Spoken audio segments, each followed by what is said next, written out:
আমের ফ্লেভারে ভরা ম্যাঙ্গো জর্দা যা খেতে অসম্ভব মজার। যেহেতু বাজারে প্রচুর পরিমাণে পাকা মিষ্টি আম পাওয়া যাচ্ছে, তাই ইজিলি কিন্তু আপনারা এই ডেজার্ট তৈরি করতে পারেন। শুধু বয়স্করা না, স্পেশালি বাচ্চারা কিন্তু খুবই পছন্দ করবে এই ফ্লেভারফুল জর্দা রেসিপি। একজন আমাকে কমেন্ট করেছিলেন, আপু একদম চিপেস্ট ওয়েতে জর্দা তৈরি করে দেখান। আজকে একদম চিপেস্ট ওয়েতে জর্দা তৈরি করেছি। ফ্লেভারফুল টেস্টি ডেলিশিয়াসের জর্দা যে কেউ একদম শর্ট টাইমে তৈরি করতে পারবে। ম্যাঙ্গো জর্দা তৈরি করার জন্য এখানে কাজু বাদাম, কাঠবাদাম আর কিশমিশ নিয়েছি। 1 টেবিল চামচ ঘি দিয়ে এটা ভেজে নেব। হালকা ফ্লেমে এটা ভাজতে হবে। যখন দেখবেন কিশমিশগুলো ফুলে উঠেছে, সাথে সাথে উঠিয়ে নিব, কোনো ক্রমে যেন পুড়ে না যায়। এ অবস্থায় প্যান কিন্তু যথেষ্ট গরম থাকবে। চুলার ফ্লেমটা বন্ধ করে টেম্পারেচার লো করে নিয়ে এসে তারপর কিন্তু ঘিতে গুঁড়া দুধ 1/4 কাপ দিয়ে এটা ভেজে নেব। যখন দেখবেন গুঁড়া দুধের কালারটা চেঞ্জ হয়ে গেছে, বুঝতে হবে ইনস্ট্যান্ট মাওয়া আপনার রেডি হয়ে গেছে। উঠিয়ে নিয়েছি। এখানে 1 কাপ বাসমতি রাইস আমি খুব সুন্দর করে পানিতে ধুয়ে নিয়েছি।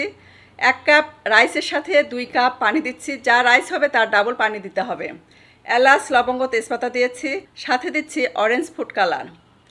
ঢাকনা দিয়ে ঢেকে এটাকে জাল দিব সিদ্ধ হবার জন্য। যখন দেখবেন টকবগে ফুটে উঠেছে ঠিক এরকম, তখন চুলার ফ্লেমটা একদম লো করে দিব, সিদ্ধ হয়ে যাওয়ার জন্য অপেক্ষা করব। রাইস কিন্তু প্রপারলি সিদ্ধ হয়ে গেছে, কিন্তু শক্ত, বিষয়টা এরকম, সফট না। দিয়ে দিচ্ছি 1/2 কাপ চিনি, প্রায় 1/2 কাপের উপরে ম্যাঙ্গো পিউরি।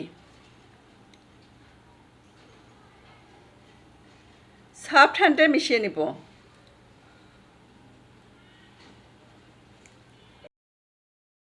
ঘি দিচ্ছি। একদম সফট হ্যান্ডে মিশিয়ে নিতে হবে।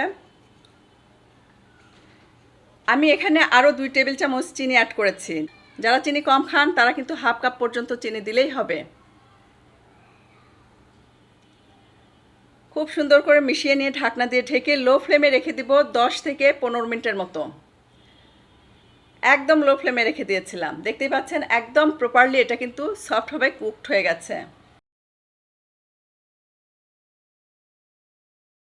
ভেজে রাখা সেই বাদাম কিশমিশ দিলাম, সাথে দিচ্ছি ইনস্ট্যান্ট মাওয়া।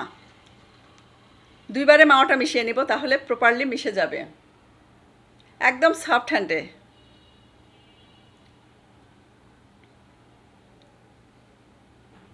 বাকিটা দিচ্ছি, কিছুটা রেখে দিলাম গার্নিশিংয়ের জন্য। রেসিপিটি ভালো লাগলে লাইক, কমেন্ট, শেয়ার করতে একদমই ভুলবেন না। কিন্তু দুঃখের বিষয়টা কি জানেন, একদম কম হয়েছে আমার পরিবারে। সার্ভিং ডিশে সার্ভ করব। এটা কিন্তু ঠান্ডা হয়ে গেছে।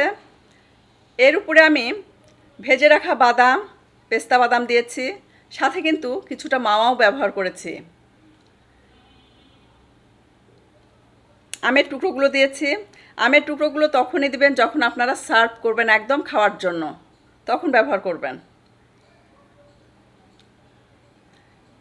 এটা এতটাই মজার ছিল যে আমি খাওয়া থামাতে পারছিলাম না। আপনারাও কিন্তু অবশ্যই ট্রাই করবেন আর আমাকে ফিডব্যাক জানাবেন।